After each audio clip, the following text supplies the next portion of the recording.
Salam everyone. Today I'm going to talk about right action and environment and cleanliness. Environment and cleanliness.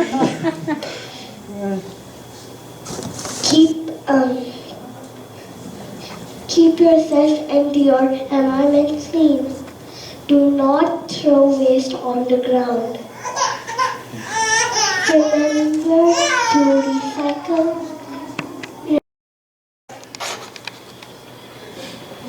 My name is Nida Nagamani. Peace. Number 1 is no fighting.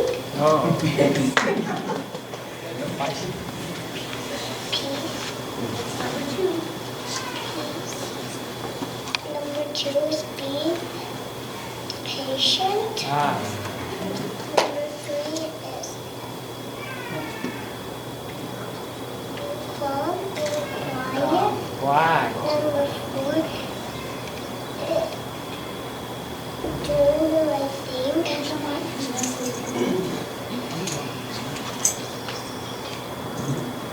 Number 5 is listening to your mom and dad.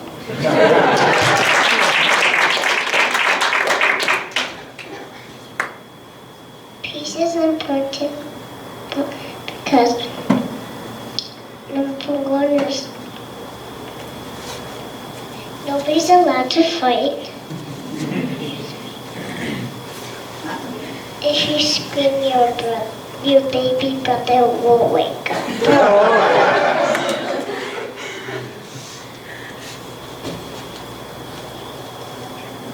You have to tell the truth.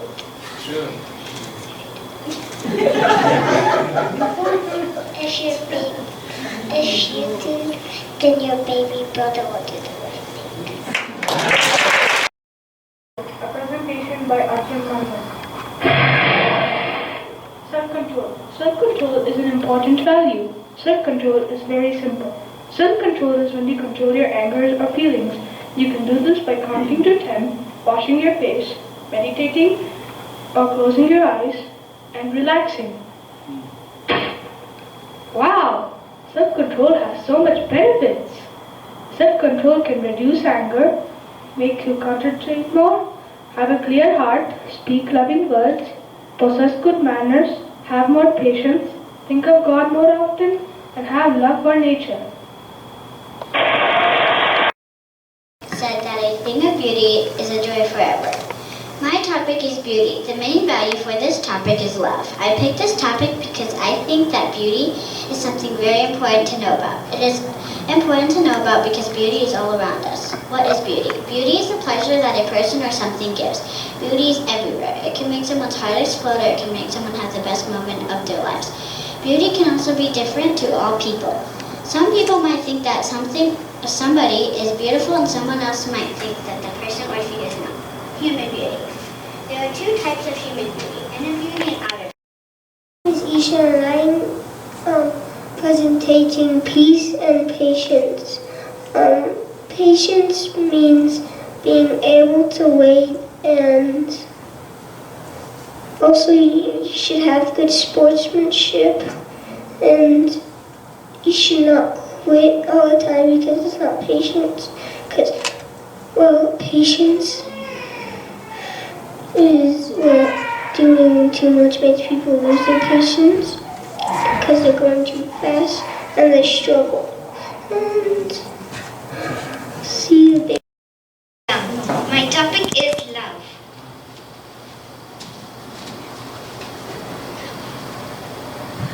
God is love. Live in love. When you win the love of God, His compassion will flow unto you. Love gives and forgives. Ego gets and forgets. Start the day with love. Fill the day with love. Spend the day with love. End the day with love. This is the way to God. The love within you has to be offered to God. It should not be unnatural, artificial love. It should be only heartfelt love. Only divine love is permanent. It connects heart to heart, love to love. So we must develop love for God. Love is the heart of righteousness. Giving vent to it is right action. Love is patient and kind. It is not ill-mannered or selfish. Love is not jealous or conceited. Love never gives up. It gives hope and faith. Love is eternal. Now I am going to tell a story about Abraham Lincoln. It was only a small fish, but the boy who was carrying it home for dinner was proud of his catch. For a 4-year-old, it was a great feeling to have caught a fish all by himself. He was looking forward to showing it to his mother. As little Abraham walked on the path through the woods around Knob Creek, a man in a soldier's uniform approached him. As the soldier came close to the boy,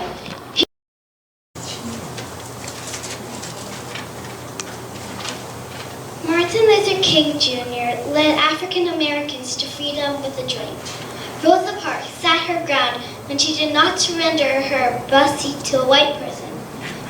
Gandhi freed South African Indians from oppression. Mother Teresa of Calcutta gave wholeheartedly free services to the poorest of the poor. All of these great people were leaders who changed lives in history. They gave of themselves and sacrificed for the better of millions of people. Sairam, my topic is leadership, the sub-value of right conduct, right action. A leader is one who goes first and leads by example. Sairam, everybody! Sairam! Over the past year in SSE, we've been learning so many different types of values, like anger management, right conduct, compassion, and conservation. Last week I was discussing with my grandmother on how I've used these values in my everyday life. I realized that many of the opportunities for me to use these values were while I was interacting with my friends or other kids.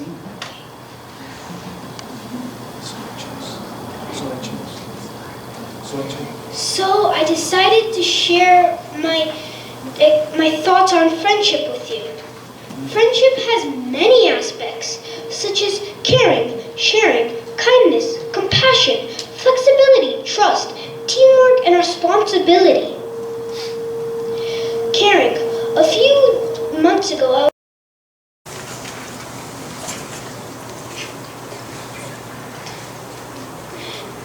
I'm Tanuja. My poster is on truth and courage. Courage means being brave. It takes courage to grow and become who you really are. Don't be afraid of your fears.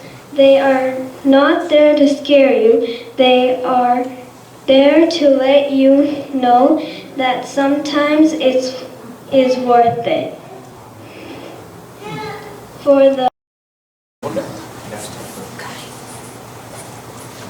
Hello, my name is Rasan Karki, and today I'm going to be presenting on truth, honesty.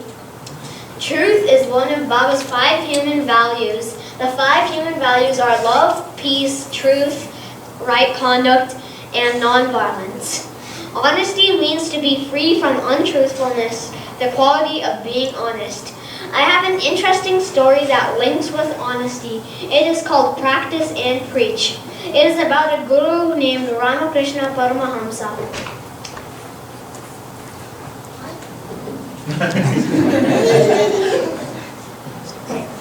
One day, an old woman and her 10-year-old grandson came to Ramakrishna Paramahamsa.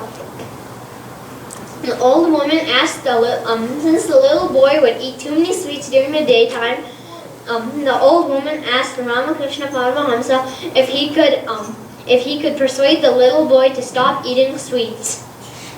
And so Ramakrishna Paramahamsa told the old woman and the little boy to come back in 1 month. And during that 1 month, Ramakrishna Paramahamsa would think of a plan to stop the little boy from eating sweets.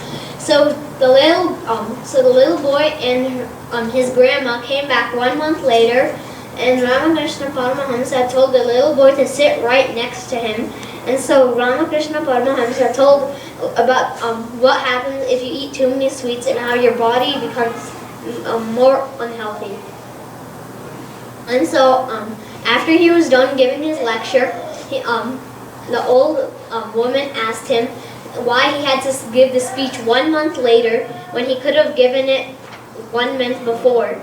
But then Ramakrishna Paramahamsa said that he had been eating sweets too, and so during that 1 month he had to stop eating sweets to earn the right to tell the little boy to stop eating sweets too. And so the moral of the story is to always practice before you preach. That story is mostly linked with right conduct, but it is also linked with honesty because Ramakrishna Paramahamsa was being honest when he told the old woman and her grandson about how he had been eating sweets too. The boy who cried wolf is also another good example of honesty because the boy cried wolf 2 times when there really was no wolf, and the townspeople got really angry. And so the 3rd time, when there really was a wolf in his pasture, and he cried wolf, and no one believed him, so no one came to help. No one came rushing for help, and the wolf ate all his sheep. Thank you for listening.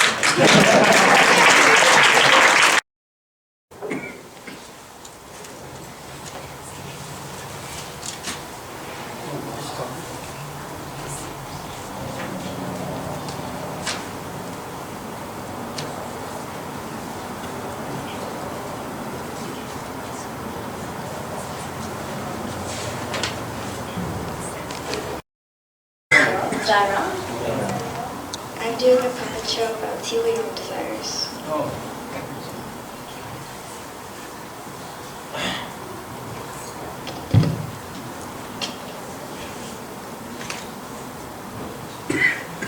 Lindy and Mindy were good friends at school and at SSE.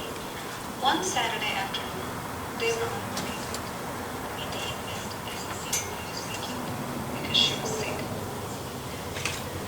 Hey Cindy, what did you guys do at SSE last weekend? Oh, we had so much fun. We put up a puppet show at SSE class last weekend.